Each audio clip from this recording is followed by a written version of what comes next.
Saya mau kalian untuk turut bersama saya masuk dalam perjalanan keseharian untuk pembentukan kerohanian kita, di mana kita akan praktek solitude, silence, stillness, and scripture reading.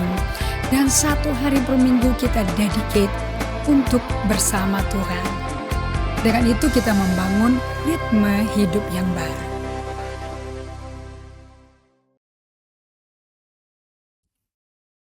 Shalom semuanya teman-teman Bible Study. Saya senang sekali bisa berjumpa lagi dan kita bersama-sama belajar firman ya. Setiap kali saya memberi, always Tuhan kasih revelation, kasih understanding, dan affirmation, confirmation dari guru-guru senior yang sudah menghidupi. Nah, ini musim kita sedang menjajaki dan mengaplikasi, mencoba berjalan, dive into the ground di mana Tuhan mau kita berjalan. Sebagaimana semua di hari Sabtu ini, jam yang rileks ya untuk belajar ya. Oke, dalam 1 jam ini kita mau pergunakan the best.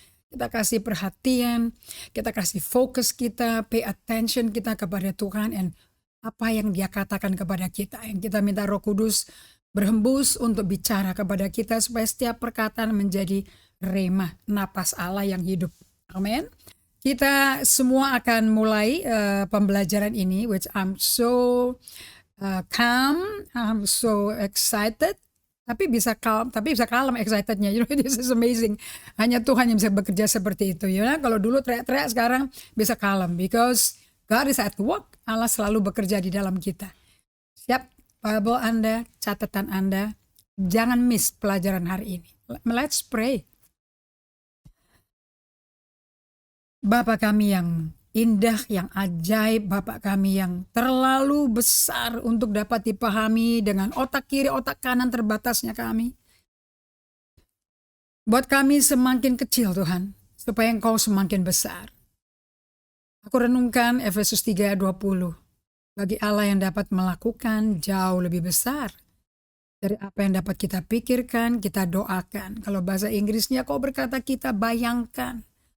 Seperti ternyata dari kuasa yang bekerja dalam kami. Lord, tanggung jawab kami untuk partisipasi kerjasama dengan Kau supaya your greatness, kebesaran-Mu yang ada di dalam kami bisa manifest keluar.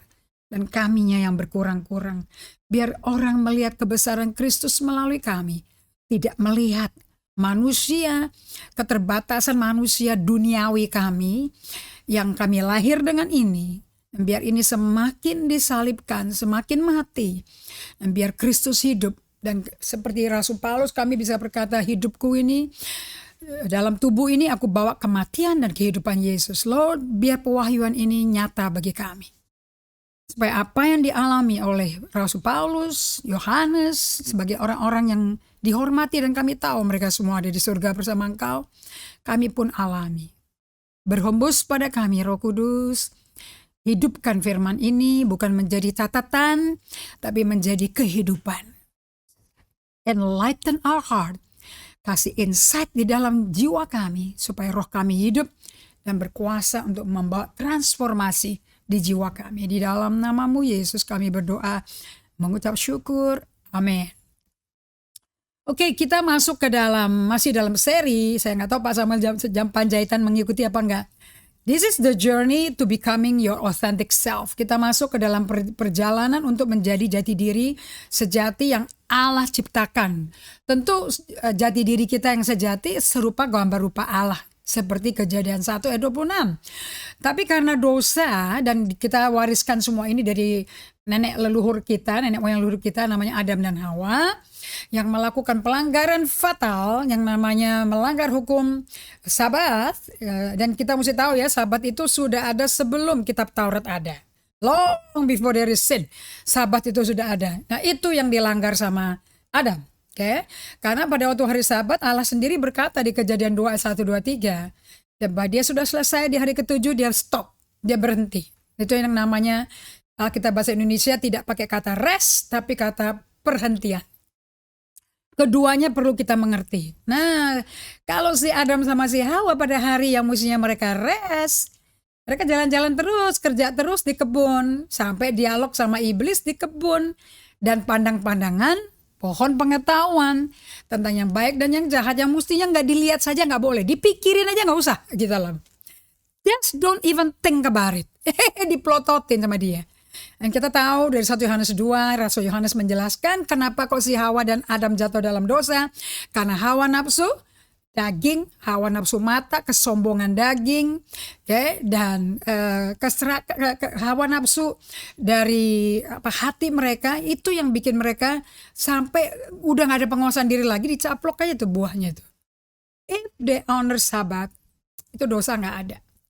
Sabat berarti bahwa God is in control. Allah itu berkuasa, memegang kendali segalanya. Alam semesta dia yang pegang. Kita gak kerja 1 hari gak apa-apa, alam semesta tetap bekerja. Produksi kita akan tetap berjalan, nothing will stop. Ya, cucian baju juga tetap kering kok, matahari tetap keluar kok. Ya, jadi nggak usah bingung supaya mau nolong-nolong supaya cucian beres, setrikaan beres. You don't need to worry about it. Okay? Now, kita mau belajar bagaimana menjadi jati diri yang seperti Tuhan ciptakan awalnya dari orang-orang yang dipanggil dipilih Tuhan, yang memiliki budaya gaya hidup yang berbeda sama kita. Karena 5 tahun yang lalu saya hancur karena tidak tahu kalau hancur. Bagus ya, ada hancur dan gak sadar udah hancur gitu. Yang namanya burn out. Ya, kita belajar dari Parker Palmer, dari pengajaran Bible study saya. Are you healthy leader or are you a busy leader? Anda pemimpin yang sehat atau pemimpin yang sibuk? Ternyata kalau orang yang hidup seperti Yesus, hidup seperti Yusuf, nggak sibuk. 13 tahun tidak pernah sibuk.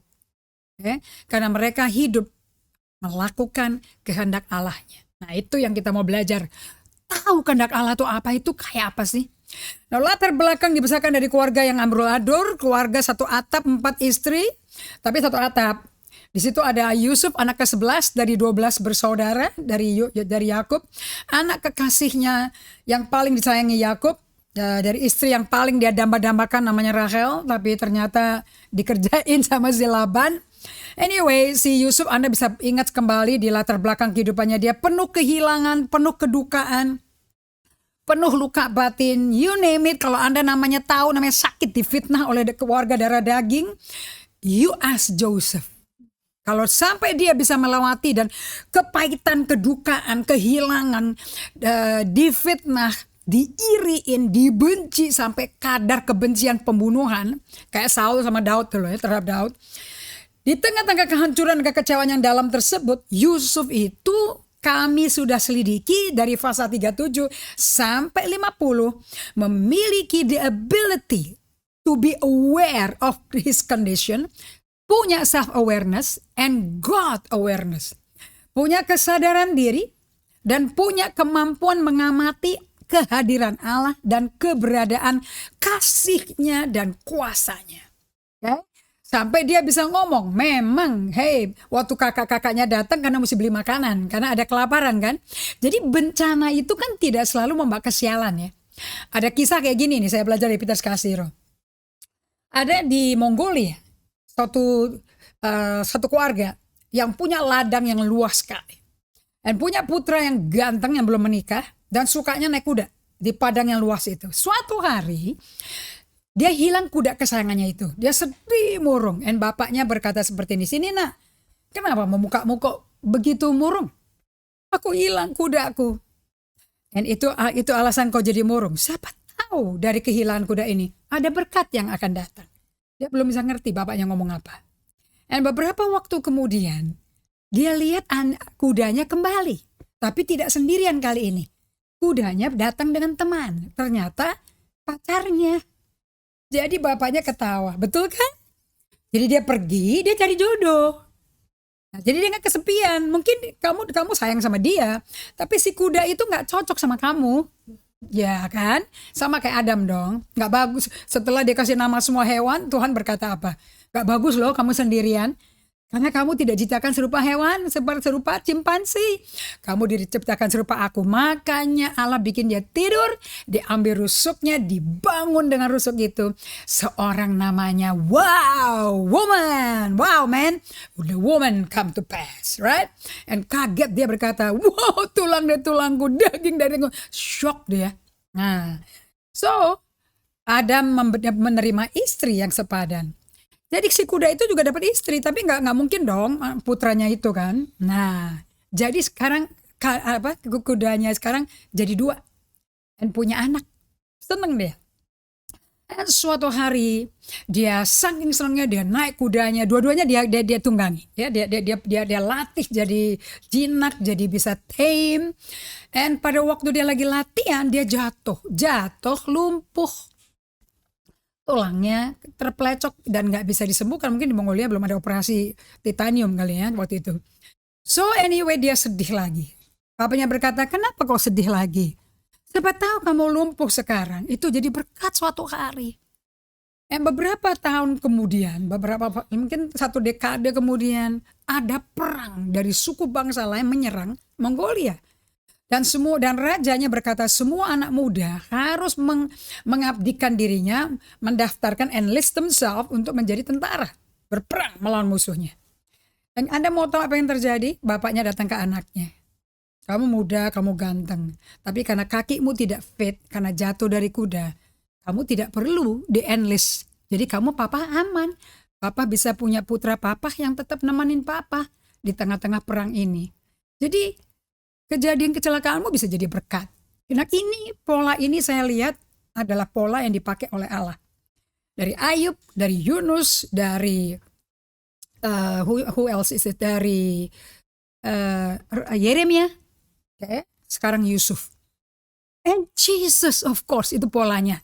Kenapa kok kematian seorang Yesus bisa menjadi berkat bagi sejarah manusia? The history of man began melalui penderitaan, kesakitan, kematian, sampai busuk, sampai bangkit dari mati daripada satu pribadi namanya Yesus. So apapun kebusukan dan kematian yang Anda sedang alami yang membawa kedukaan berat, it may be a blessing for us, for you, gitu loh ya. Jadi Yusuf ngomongnya begini nih, memang loh kamu mereka-reka apa yang jahat terhadap aku, oke. Tapi dengan dia ngomong seperti ini di Kejadian 50 ya, Yusuf itu mampu mengafirmasi bahwa Allah Bapa yang membimbing dia, memimpin dia dengan cara misterius, lingkari kata misterius, untuk masuk ke dalam destinasi yang Tuhan telah siapkan. Dan untuk masuk ke destinasi itu Tuhan merajut kejadian-kejadian yang penuh kegelapan dan kebingungan. Dan gak ada kejelasan. Nah, so hari ini kita mau membawa Anda kembali kepada kenapa dan bagaimana si Yusuf itu kok bisa kenal Tuhan. Begitu rupa di tengah-tengah dia dianggap mati sama kakaknya. Ya. Karena kakaknya tuh saling, itu ya kalau Anda lagi iri-iri, saya tuh suka di kitab Yakobus ya. Yakobus berkata, hati-hati sama bitter envy.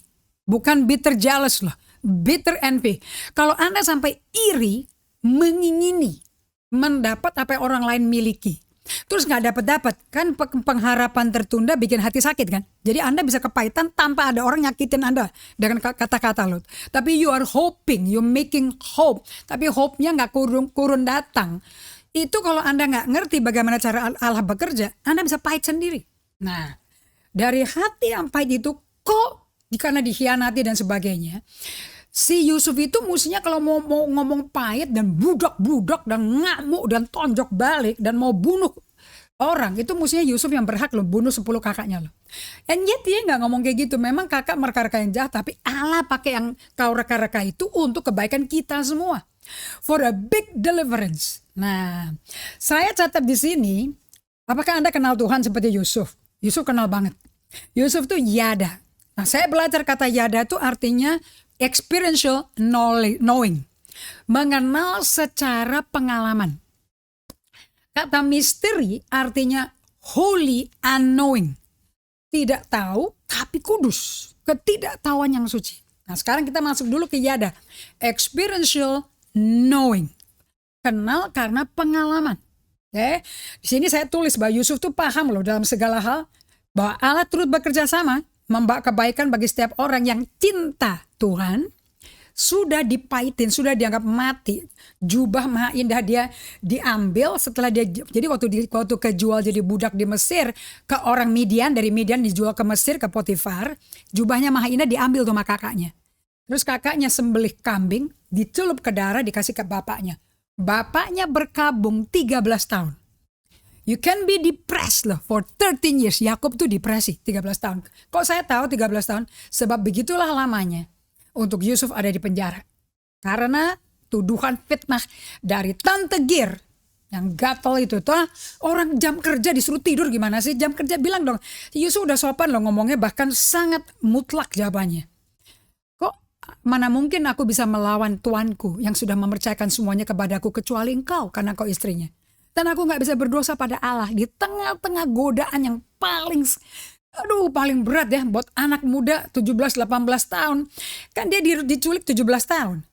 Kira-kira kerja berapa tahun sih? Awal-awal ya. Oke. Dan usia 30 tahun dia keluar dari penjara. 30 tahun itu masa subur, man. Hormon hidup. Ganteng, ditulis di Alkitab, ganteng dan elok. sangat tempting buat si Yusuf ini, power dia pegang. Usia teenager ya, apa tuh 17-18 apa Gen Z, itu udah megang kuasa atas rumah tangga Potifar, kepala pengawal serdadunya Firaun, tangan kanannya Raja Mesir. My goodness, talking about high position. Ini anak pegang high position. Anda jangan kasih komentar ya, belum pernah duduk di posisi dia dalam usia semuda itu. Dan dia sangat cinta Tuhan, dan dia lihat bahwa Allah turut bekerja sama membawa kebaikan kepada Yusuf. Kok dia bisa lihat sih di tengah pemfitnahan, pembunuhan, dianggap udah mati, kok bisa lihat Allah membawa kebaikan? Orang Hokkien ngomong ciamik, man. Sambil melewati dan melawan segala upaya manusia, Allah tuh pada lagi ngerajut, lagi Brian kayak Rittenbund berkata ya, dia ada bikin rajutan, tapestry ya, and dia foto baliknya. Itu isinya kan iketan macam-macam benang kan. Coba dibalik. Wow, a beautiful plan of God. Kita banyak lihat belakangnya, kita nggak lihat depannya nantinya jadi kayak apa. Allah ngerajut semua kejadian-kejadian buruk yang terjadi pada, dan dosa yang dia buat, dosanya dia ada. Karena dia muda, dia sombong, dia pamer kepada orang yang udah benci, kesel sama dia. Karena 10 kakaknya gak dibikinin baju maha indah, dia dibikinin. Kenapa lagi dibagiin 2 mimpinya Tuhan kepada dia? Buat apa? Udah gitu mimpinya kakak-kakaknya sama bapaknya sujud ke dia lagi. Aduh, kan ngeper ya. Nah, itu semuanya dirajut menjadi suatu journey of Joseph untuk menjadikan dia sebagai the authentic self of Joseph. Nah, itu loh. Oke, so kita mau lihat di sini. Saya bagikan foto yang dipakai kemarin. Saya ikut webinar dari Peter Scott Zero, and this is the latest picture dia pakai. The tree of life. Bukankah kita namanya Yesaya 61 ayat 3, pohon kebenaran Allah, and pohon tarbantin Tuhan. Kalau bahasa Inggrisnya lebih enak, saya nggak tahu pohon tarbantin apaan tuh. The oak tree of righteousness, pohon oak. Itu pohon yang batangnya tuh the trunk. Apa ya bahasa Indonesianya trunk? Bagan batang yang gede tuh. Itu kalau digergaji jadi satu meja makan loh. Itu harganya mahal. Karena nggak ada lem-lem kayak ibon untuk nyambung-nyambung. Di dalam discipleship dengan emosi yang sehat. Nah, kalau kita lihat baik-baik dari Kejadian 50 ya, ayat 19 sampai 21, bukankah Yusuf itu punya emosi yang super duper sehat? Bukankah emosi dia kayak Yesus, kayak Stefanus, waktu Stefanus dirajam batu dan si Saulus yang akan menjadi Rasul Paulus nonton dan mengizinkan, menyetujui rajam pakai batu sampai mati. Dan bukankah langit terbuka, Yesus berdiri menyambut kematian Stefanus? Stefanus doanya apa? Bapa, ampuni mereka yang merajam batu aku. Wow, kalau bisa levelnya seperti itu, really, you have a good healthy emotion. Emosi kita sehat. But we are on our way. Kita sedang dalam perjalanan ke situ. So, Untuk bisa mengalami dalam yang seperti itu, ingat Mazmur 51 ayat 6 in the English. That God, Allah itu menginginkan hikmat Allah ada di dalam in our inner man. Saya mesti pakai Alkitab bahasa Inggris ya. Psalm 51 verse 6. Nah, bagian yang dimuridin Tuhan itu bagian ini saudara-saudara. Jadi bagian pemuridan itu bukan training perilaku kita. Our behavior itu nggak bisa diperintahkan untuk berubah. Nanti stres, nanti jadi legalistik. Berubah itu dari dalam keluar. Always from inside out. Nggak pernah ya. Allah kalau bekerja itu selalu dari ruang maha suci keluar. Nah, orang berdosa datang dari luar ke ruang maha suci. Dan terjadi divine exchange di situ. If you spend time seperti imam besar selalu spend time bersama anak-anaknya, sekalipun anaknya 2 Nadab Abihu sudah melakukan strange fire offering, mati langsung loh, diganti sama anak yang berikutnya Eliezer sama Itamar, meneruskan pekerjaan adik-adiknya itu.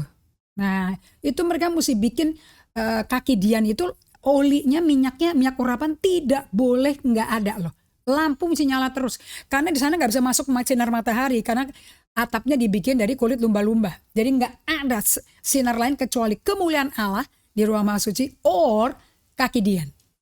Oke. Nah, lihat di Mazmur 51 ayat 6. Behold, thou desires truth in the inward part. In the hidden part thou shalt make me to know wisdom. Nah, ini bahasa King James ya yang saya baca. Coba saya baca pakai CEV version. But you want complete honesty and so teach me true wisdom.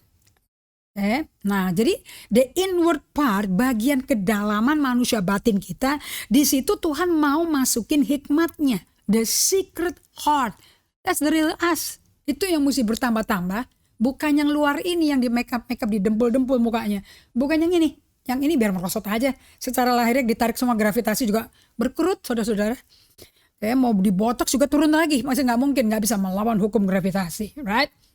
So, pemuritan dari Yesus sesuai Yesaya 54:13 tidak terjadi di level kognitif. Terjadi di level inward part in the secret heart. Jadi pemuritan itu bukan suatu program dari suatu gereja. Pemuritan adalah suatu alive in Jesus and to Jesus. Kehidupan di dalam Kristus dan for Jesus, untuk Yesus. Makanya saya kagum tapi juga gak paham semua. Tapi sekarang tambah lama tambah kagum karena I'm walking with this kind of life. Di mana seperti saya bagikan, saya perkenalkan hari Kamis yang lalu, the with God life. Si Yusuf ini punya kehidupan yada karena hidupnya tuh with God.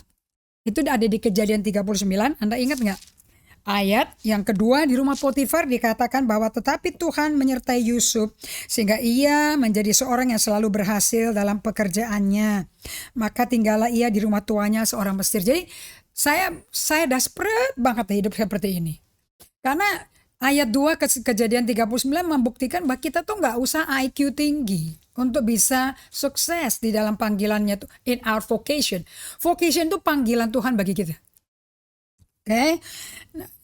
Namanya mirip vacation ya, tapi vocation. Nah, kenapa? Because God is at work. Allah yang bekerja, kita tinggal partisipasi aja apa yang dia kerjakan. Nah, di sini dikatakan Roma 11 ayat 36, sebab segala sesuatu adalah dari Dia dan oleh Dia dan kepada Dia. In Him, by Him, for Him. Bagi Dialah kemuliaan, so that we can glorify God. Kalau nggak begini nggak bisa memuliakan Allah. Nah, kehidupan in Him, by Him, for Him, itu adalah kehidupan di mana Anda bekerja buat Tuhan. Itu harus sumbernya apa ya? Sumbernya bensinnya, dinamonya, mesinnya itu dari Anda kasih makan kehidupan inward man Anda, inward part, secret part Anda. Sebab Peter Scazzero nulis begini, if you work for God, that is not nourished by a deep interior life. Kalau tidak di nourish, dengan memberi kehidupan bersama Allah di bagian inward part will eventually deteriorate. Akan akhirnya hancur, Andanya juga hancur. Bapak Ibu sekalian, Pak Samuel, aku udah ngalami ini. Jadi saya ngerti sekali yang namanya hidup seperti ini, aku tuh ngerti banget. Nah, di Matius 28 ayat yang 18 sampai 20. Di sini saya kutip dari terjemahan masa kini ya. Saya mau kutip ayat 20-nya. Perhatikan baik-baik. Tidak ada orang bisa melakukan the Great Commission tanpa kehidupan being with God. The life with God. Kalau tidak dineris bagian dalam kita dengan life with God, hancur kita. Karena gak ada kekuatan. Bagi Allah yang dapat melakukan jauh lebih besar dibandingkan apa yang kita pikirin, kita doakan, seperti kuasa dari mana? Kuasa Dia, kuasa kebangkitannya Dia dari mati yang ada di dalam kita. Begitu kita lahir baru, apalagi dibaptis Roh Kudus berbahasa roh. Di dalam kita, di inward part sudah ada kuasa kebangkitan. How do you let it go? Bagaimana Anda merilis kuasa kebangkitan itu? Don't you want to know? Supaya kita nggak selalu ini badan yang terbatas ini yang masih punya naluri dosa itu jangan ngeblokir, bikin dorman kuasa kebangkitan itu di dalam kita. Dan kita muter otak untuk hidup dengan kekuasaan Tuhan, dengan perkasa kita mau nunjukin kita perkasa, kita teriak-teriak khotbahnya. Biar teriak-teriak sampai lebaran kodok, tali suara habis juga nggak keluar apa-apa. Oke? Lebaran kodok tau nggak Anda? Kodok nggak lebaran, jadi nggak pernah terjadi. Artinya never, never, never. Ayat 20. Yesus, ini perintah langsung Yesus loh. This is ayat 18 sampai 20, revolutionary, sangat revolusioner. Ya, ini international and national level of revolution.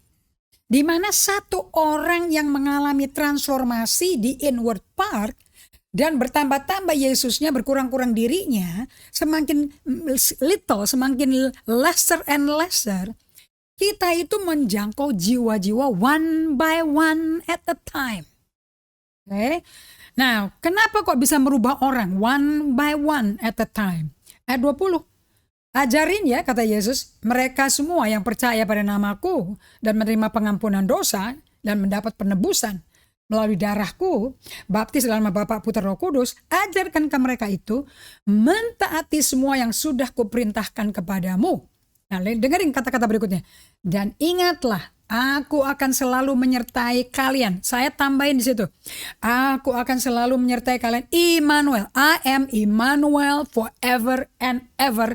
Sampai akhir zaman. Nah, sekarang yang kita perlu pelajari dari kehidupan Yusuf dan kehidupannya Yesus is that they live with the Father. Yesus hidup dengan Bapaknya setiap hari karena tujuannya dia hanya melakukan kehendak Bapaknya. And Yusuf hidup setiap hari disertai Bapaknya. Isn't it amazing? Di Kejadian 41 di Mesir waktu dia dalam satu malam dikeluarin dari penjara, dia juga disertai Bapak Allah Tuhannya. Dari mana saya tahu? Si Firaun yang ngomong. Di Kejadian 41 ayat 37-38 usul itu dipandang baik karena si Yesus kasih tahu kan bagaimana caranya memakai 7 tahun masa kelimpahan, 7 tahun masa paceklik, masa kekeringan, nggak ada hujan, nggak ada embun, nggak ada panen, nggak ada pertanian yang perlu dibajak sama sekali. Dan dia kasih ilmunya, caranya begini ya, nanti 1/5 di store, jangan dipakai semua, jangan dijual semua, jangan dihabisin semuanya. Dia bikin saving system. Kemudian di ayat 38 Firaun berkata seperti ini kepada pegawainya, kepada Mesir-Mesir nih. Mungkin gak kita mendapat orang seperti itu, seorang yang penuh dengan roh Allah. Loh kok roh Allahnya si Yusuf, bukan Allahnya si Mesir. Ayat 39 ya, kata Firaun kepada Yusuf, oleh karena Allah telah memberitahukan semuanya itu kepadamu, tidaklah ada orang yang demikian berakal budi dan bijaksana seperti engkau. Karena tukang sihirnya dia kan gak bisa terjemahin mimpinya dia kan. Jadi Tuhannya Mesir gagal kan ya kasih ilmu tukang nujumnya. Tapi Tuhannya si Yusuf bisa dan diakui si Firaun. Kamu tuh dapat hikmat dan kebijaksanaan gara-gara Tuhan Allahmu. Engkau yang menjadi kuasa atas istanaku deh. Dan kepada perintahmu seluruh rakyatku akan taat. Hanya takhta ini yang kelebihan daripadamu. Selanjutnya Firaun berkata kepada Yusuf, dengan ini aku melantik engkau menjadi kuasa atas seluruh tanah Mesir. Jadi kalau kita tuh disertai Tuhan, and kita hidup kehidupan yada, life with God, culture. Kita pegang, baru saya ngerti sekarang, why we rule and reign with God. Nah kita bisa bertahta dan memerintah bersama Allah. The kingdom come, thy will be done when we are with God. Kalau kita bersama Allah. Nah ini nyata di kehidupan Yusuf. So saya perkenalkan kepada Anda, guru yang ngajarin saya, how to enjoy the life of discipline. Banyak orang gak suka kata disiplin, kayaknya disetrap gitu loh. Tapi ini penulis-nulisnya lain. Dia tulis buku Celebration of Discipline. Richard J. Foster. Orangnya seru deh, sekarang udah tua. Tapi rambutnya dipanjang, dikuncir. Dia menulis buku To the Path to Spiritual Growth. Jalur menuju kedewasaan rohani. Dia perkenalkan yang namanya The Emmanuel Principle Life. Kehidupan dengan prinsip Immanuel. Sebab seluruh Alkitab kita isinya Abraham beserta Allah, Yakub beserta Allah, Ishak beserta Allah, Musa bersama Allah, Yusuf bersama Allah, Yosua bersama Allah. Pribadi Paulus bersama Allah, dikatakan hiduplah dipimpin roh. Itu kan being with God. Okay? Kehidupan bersama Allah Tritunggal, the Trinitarian sense mesti ada ya, jangan cuma salah satu Allahnya. Trinity, tiga-tiganya ada. The be with God life. Nah, dalam the be with God life ini, saya belajar. Kenapa kok si Peter Scarsero berkata, walk for God that is not nourished by deep inner life with God will eventually deteriorate and as with it. Bejananya rongsok, pelan-pelan merosot, hancur, kerjaannya juga hancur. Okay? I experienced this. Now to have this kind of life, Anda mesti melakukan budaya 5S itu. Mungkin yang baru bergabung, Anda tulis lagi 5S itu adalah gaya hidup yang saya pelajari dari Peter Scarsero dan memperkenalkan saya kepada Dallas Willard yang punya murid sampai hari ini ngidupin kehidupan seperti ini. Okay? John Ortberg berkata dia tuh murid paling dekat dari Dallas. Yang satu lagi saya kenal namanya Bill and Christy Gaultier, juga directly dimentor pribadi oleh Dallas Willard. Okay? So Dallas Willard ini menghasilkan murid-murid yang one by one at a time. Tapi hari ini international wide mereka memuridkan orang-orang yang punya hidup dengan budaya 5S. Apa sih budaya 5S? The Emmanuel Principle, being with God life. Di mana untuk bisa berada sama Tuhan, Anda nggak bisa jadi biseksi repot. Anda nggak bisa jadi orang seksi repot. Seksi bisa sih, tapi repot salah. Seksi repot, busy. Aduh, panik. Muka tuh udah kayak agenda diremes gitu loh. Yang ini belum kelar, ini belum kelar. Aduh, gimana nih? Ini udah jam berapa nih? Aduh, pernah nggak ada kayak gitu? Saya kayak gitu. Kalau saya nggak tahu saya sakit seperti itu. Sakitnya sakit mental karena adanya di sini. Nah, Dallas Willard ditanya sama John Ortberg. Waktu dia keluar dari Chicago, satu gereja besar, dia pindah ke Menlo, California, mau mulai gereja baru. Dan dia minta nasihat. Bagaimana? Nasihat apa yang dapat kau berikan padaku? Dallas Willard udah meninggal ya. Dia profesor filsafat di USC, one of the top university Ivy League. University of Southern California, tapi dia anehnya diundang terus sama gereja-gereja because dia menghidupi kehidupan Immanuel Principle. Okay? And dia berkata, jawabannya lama kalau jawab nggak cepet. And John Ortberg nggak biasa disuruh nunggu lama mendapat jawaban. And finally si Dallas berkata, ruthlessly eliminate hurry. Dengan keji, eliminasi, terburu-buru, tergesa-gesa. Seksi repot. Orang seksi repot itu tidak rendah hati. Orang seksi repot itu sombong. Orang seksi repot itu penuh ketakutan. Makanya banyak marah-marah. Dulu saya dibilang pemarah. Galak kalau khotbah katanya. Ternyata itu keluar dari apa yang sudah ada di dalam saya, udah terbentuk sampai ke bongkah di inward part. Saya setuju banget nih sama yang Peter Scarsero katakan, you cannot be spiritually mature. Anda nggak mungkin bisa dewasa kok rohaninya, while refusing to look inward. To have a good outward journey with God, you must have an inward journey.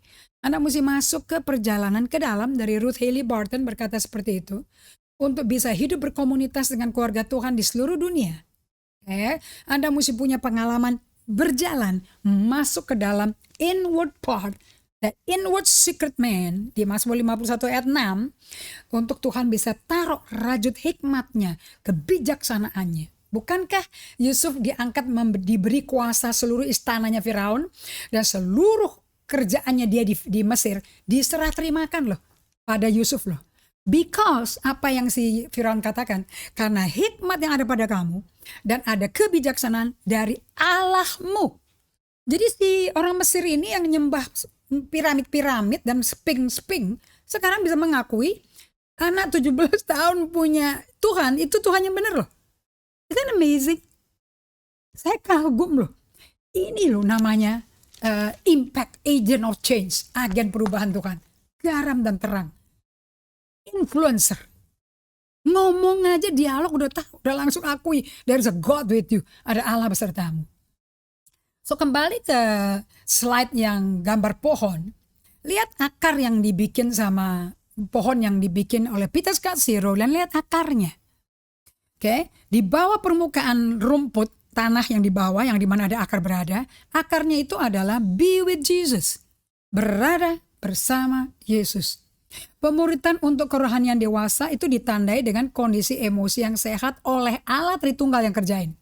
Saya nggak bisa berubah saya nggak bisa berubah Anda. Sedampak-dampaknya saya memberikan dampak melalui pengajar ini kepada Anda, I still cannot change you. Dampak dari pengajaran ini tidak bisa merubah Anda. I can only influence you. Tapi the rest is up to you, decisionnya di Anda untuk mau partisipasi dengan Roh Kudus. Dengan Allah Tritunggal. Itu terjadinya di dalam bagian terdalam dari manusia, batin kita. Apa ya, itu terjemahan saya upaya menerjemahkan the inward part of the secret heart. Nah, bagian dalamnya itu. Itu gunung es kita tuh di bawah. Nah, kemudian batangnya, bongkol batangnya, the trunk, itu mesti dibangun dengan dua pengajaran namanya emotionally healthy spirituality gunung es, knowing your inward part, kenali gunung es di bawah perhidupanmu. Orang lihat penampilan muka saya ini yang kelihatan ini cuma 10% melambangkan indri. Yang tidak kelihatan dari indri itu di bawahnya tuh. Nah, itu tempat di mana ada pemuritan. Sebab perubahan terjadi dari dalam keluar. Dan kalau emosinya sudah mulai disehatkan, Anda mesti belajar yang namanya emotionally healthy relationship. Bagaimana berhubungan relasi horizontal. Kita nggak ada masalah berhubungan vertikal. I love you, I love you, I love you. So easy ngomong gitu sama Yesus. So easy. Bisa nggak Anda menjadi murid Kristus yang berkata, I love you brother, I love you sister. Jadi brother keeper, sister keeper, aku mengasihi engkau dengan segenap hati dan jiwa ragaku. I love you with everlasting love that God give me. Seperti Yesus katakan Yohanes 13 ayat 34, 35, perintah baru kuberikan padamu ya. Kasihlah sesamamu seperti aku mengasihi kamu. The way Jesus love me. Kalau Anda nggak pernah diam, to slow down, ini 5S ya. To stop, to be silent, and to be still. Kalau Anda nggak pernah mengurangi tempo pikiran yang seksi repot itu, dan berdiam, berhenti dong. Kayak Allah berhenti di Kejadian 2 ayat 1, 2, 3 tuh. Dan diam, sampai pikirannya udah nggak lari-lari lagi, tapi center kepada Yesus. And you try to listen to God, memperkenalkan diri Anda, kondisinya sekarang ke Anda. Kalau Anda nggak sampai kenal itu belum tenang artinya, belum sampai center. Nah, waktu Anda tahu, Anda nangis, Anda lihat, wow, I'm far from you Lord. Ya, ini terjadi bisa puluhan tahun. This is a journey yang for decades sampai Yesus kembali ke bumi. Ini perjalanan nggak kelar. This is a day by day. Nah, pemuritan terjadi di situ. Nanti Anda akan mulai dibentuk dari batinnya oleh Allah. Nanti ini dampaknya kepada hubungan relasi secara horizontal. Baru di atasnya Anda lihat daun-daun di situ, Anda bisa melakukan Bible study, Anda bisa melakukan doa, komsel, Anda bisa mengalami adopsi, menerima adopsi Allah kepada Anda menjadi anak Allah, mulai terjadi spiritual formation, ada spiritual gift dikembangkan, dipakai, diaktifkan 9 karunia Roh Kudus itu. Anda mengerti seksualitas Anda belajar menjadi steward, menjadi hamba yang melayani, leader yang melayani. Anda mulai menjangkau jiwa-jiwa, Anda membentuk shape your faith, dan Anda bisa melakukan worship, Anda bisa melakukan penyelidikan perjanjian lama, perjanjian baru, Anda melakukan development leadership. All of those itu terjadi di atas akar being with Jesus. Oke, dan Anda akan memberikan impact satu sama lain. Nah, coba saya mau Anda buka ke Kejadian 39 ayat yang ke-9 dan 10. And this is just amazing. Oke. This is my Lexio Divina tadi pagi jam 4:30. Waktu Yusuf ada di rumah Potifar. This is amazing. Kita kembali ke kejadian dramatis dari Tante Potifar. Ayat 8, 9, 10 ya. Tetapi Yusuf menolak dan berkata kepada istri tuannya. Anda tahu kan istri tuannya ngapain? Ayat 7. Anda buka Alkitab ya. Supaya tim saya gak usah kewalahan keluarin ayat semua nih. Selang beberapa waktu ya, bukan beberapa puluhan tahun, bukan selang beberapa dekade, enggak, jadi masih muda, masih elok pipinya ayat 6 tuh dikatakan adapun Yusuf itu manis sikapnya and elok parasnya, ganteng, apa ngis? Kinyis katanya. I'm too old for kinyis, man. Anyway, si tante berkat, masa bosnya ngomong kayak gini di jam kerja loh. Selang beberapa waktu istri tuannya memandang Yusuf. Emang orang kalau cakep itu enak dipandang sih, nggak mungkin nggak kepandang gitu loh. Cuman ada kata adjektif yang aneh di belakangnya, dengan birahi. Nah itu salah adjektifnya. Ya, dia nggak pakai KB rupanya.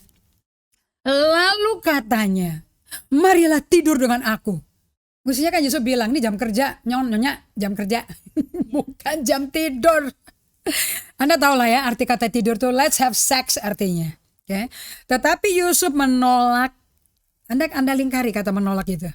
Dan berkata kepada istri tuannya itu, dengan bantuanku, tuanku itu tidak lagi mengatur apa yang ada dalam rumah ini. Mami saya lagi mengalami grief and loss.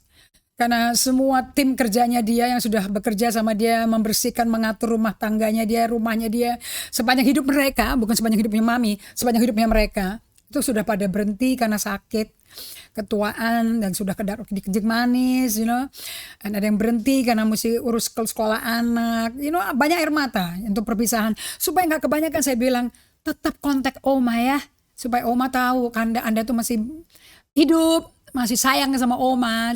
Jadi Oma belum bisa pakai WhatsApp, jadi telepon aja ke rumah pakai landline. Jadi satu rumah tahu ada telepon, kring, begitu loh semuanya. Bahwa ada telepon dari pegawai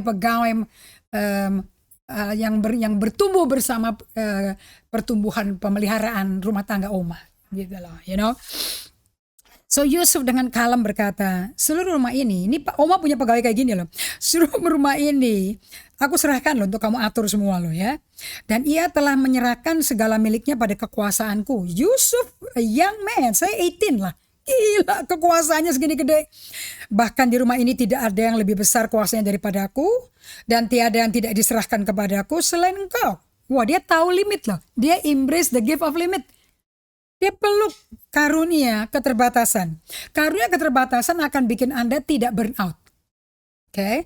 Bayangin kalau dia mesti ladeni istrinya pagi hari, sudah mesti ngurus peternakan, pertanian, keamanan, rumah tangganya, dapur, budgeting, terus mesti ngeladenin seks, kan capek, tenaganya habis, Crazy lah. Makanya dia pinter, dia say no. No artinya you know your boundary. This is big for me. Because I want to be the man like this. Okay?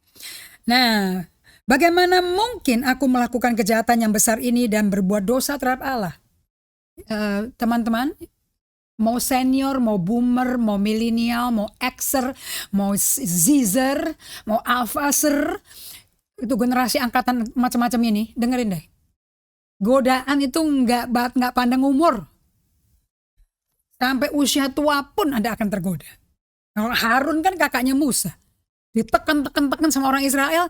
Masa perhiasan yang dijarah dari Mesir dimasukin ke api katanya. Simsalabim keluar sapi lembu tuangan emas katanya. Gelo ya kalau mau dosa pakai otak gitu loh ya. Mana ada anting dilempar ke api jadi keluar jadi lembu. How stupid can you be? Memang si Harun ini kalau saya perhatikan dari kitab Imamat ya. Memang amat nih orang imam satu ini. Okay. Banyak gejolak sama dia nih. Emosinya gak kuat. Nah saya mau bagikan yang ini nih. Ayat yang ke-10. Ayat 9 mengajarkan pada saya bukti nyata 18 tahun atau 19 tahun Yusuf is being with God. Kalau enggak dia enggak bisa ngomong ini dosa besar yang jahat aku enggak bisa lakukan terhadap Allah. That's a man who live with Emmanuel principle. Nah lihat buktinya ayat 10. Walaupun dari hari ke hari perempuan itu membujuk Yusuf. Ayo. Bukan hanya tahun ke tahun, malam Natal tau loh. Hayo, bukan liburan akhir tahun loh. Ini tiap hari men. Ini wanita kurang kerjaan tuh apa sih? Nafsunya kuat banget deh. Dia minum obat Apophrodite apa ini begini ya? Men, bahaya ini ya tante. Apa puber kedua kali ya? Ayat 10. Dari hari ke hari, kalau Anda buka Alkitab, hari ke hari. Raka, di garis bawah itu hari ke harinya. Please. Hari ke hari, digedein, highlight nih. Tadi saya pinjam sama Pastor If. Hari ke hari. See? Warnanya oranye kan? Tuh, sama kan? Nah, hari ke hari itu yang saya highlight. Kenapa kok saya senang sama kata hari ke hari? Men, ini dia wanita cantik. Mukanya kalau kayak bulldog kan Yusuf gampang nolaknya. Cakep. Yusufnya elok and manis parasnya. And sikapnya juga. Sikap itu bahasa Inggrisnya dia punya disposition. Jailah. Hari per hari si tante kok gak capek-capek di push upnya kuat ya. Hari ke hari dia bujuk si Yusuf. And Yusuf tidak mendengarkan bujukannya itu. Garis bawahi kata tidak mendengarkan. Untuk tidur di sisinya. Dan bersetubuh dengan dia. Wih, tidur dulu ditaruh di sebelahnya. Langsung disetubuhin sama dia. Tante gila nih tante. Ini Alkitab deskriptif ya. Bukan dramatisasi loh Okina saya. Ini deskriptif. Gimana dramatisasi? Ini nothing to do dengan pribadi saya. Foto saya lahir sanguin. Nothing. Descriptive Bible for a purpose. Balik ke Emmanuel Principle. Saya punya buku yang membuat saya praktik. Pak Samuel Panjaitan miliki buku ini. This is called Day by Day. Do you know why it is called Day by Day? Sebab tante-tante yang suka Yusuf ganteng is day by day. Menggoda, membujuk day by day. Kita bisa nggak dibujuk day by day udah amsyong. I don't know what happened. Aku hamil di luar nikah. Masa nggak tahu what happened? You know the position what happened. Mana mungkin you don't know what happened, man. Disuruh tidur di sisinya, habis itu disetubui. Pakai Amplified Bible deh, lebih jelas. Apalagi the message, you die man. Dengerin baik-baik saudara. Day by day, si Yusuf is being with God. Dari bukunya Peter Scazzero, saya terjemahin ya, why dia bikin alat ini. Because dia berkata, if you don't day by day spend time with God. Bukan saat teduh loh. Jangan nebeng pewahyuan orang lain. You need to have your own revelation. Day by day. When you have that, otot mendengar Tuhan sedang dibangun. You are doing push up. So you become peka and more sensitive and more sensitive become so one, the God life and you become one. You tetap ada, tapi second nature become God's hearing. God's punya senses, itu yang kedengaran. Yusuf sama si Tante Gir dibujuk tiap hari. Men, kalau dia gak push up tiap hari sama Tuhan, don't know how to say no. Ini anak lagi hormonnya lagi hidup, man. Alive, subur, lagi musim subur. Ini bukan kadaluarsa, ini bukan masa beyond halftime. This is beginning of the halftime. Ini bukan lagi senja, lagi terbit, man. Lagi mekar. Masa si tante cantik ini sosialita ini. Ini one on one lagi pencobanya ya. Day by day, every day. Oke, Bobby tantet ya Bobby ya. Bukan puluhan tahun kemudian loh Bob. Hari-hari. And hari per hari dia spend time with God. And hari per hari dia say no. Yang terakhir sebagai penutup saudara-saudara. Anda baca terus ya. Si tante sampai ayat 12 terus ngomong. Ayo dong mari tidur dengan aku. Ayat 13. He had it man. I've had it with you. Ayat 13. Ketika dilihat perempuan itu Yusuf meninggalkan bajunya dalam tangannya. Direbut. Hot banget man. Ini oven 780 Fahrenheit man. Dipanggil si rumahnya. You know what apa yang dilakukan sama si Yusuf? You know? Dia kabur. He flee. Jangan flee from conflict with your brother, tapi flee from temptation. Anda mau hidup di surga? Hidup aja tanpa pencobaan. Ya mati. Makanya sekarang saya ngerti loh, waktu Yesus ngajarin doa kepada murid-muridnya. Jauhkan kami dari segala pencobaan. Tanpa bantuan Immanuel, gak kuat loh to say no. Makanya being with God, dancing with God, being in step dengan Roh Kudus, mutlak. Saya setuju dengan apa yang dikatakan siapa tuh namanya? Peter Scazzero. Jangan taruh orang yang inwardnya immature, walaupun atasnya banyak rambut putih, tapi kalau inward man yang immature, gak kuat. Waktu pencobaan dikasih kuasa, kedudukan, godaan, gak kuat. So we make sure that this happen day by day. Makanya share your learning. Bagi jurnalmu. Bagi apa yang Tuhan wahyukan ke Anda. Kepada the trusted truth teller Anda. Kelompok companion, your pastor. Untuk bisa ngomong sama mereka. Maybe your pastor will be blessed by you. Karena dia gak ngalami ini. Karena hidupnya di sanctuary terus, di gedung terus. And Anda mesti cari uang di dunia. Okay? So anyway. Kita mesti kelar. And kita mesti doa ya. And kita mesti doa gak? Masih doa ya. Saya masih tinggi adrenalin. Saya bagaimana suruh rem. Yay. Oke. Mari kita berdoa. Father God, we thank you untuk hot fiery message today. Because of tante ini satu. And it's much more hotter untuk melihat a young Joseph. Yang digoda hari ke hari. Tapi dia tiap hari dia push up bersama Tuhan. Tak war with God and always following God, submitting under God. Sehingga pada waktu suara rayuan Pulau Kelapa itu keluar, yang keluar suara Roh Kudus yang sepoi-sepoi itu, kita pasti menang di atas segala godaan. Supaya nama Tuhan dipermuliakan.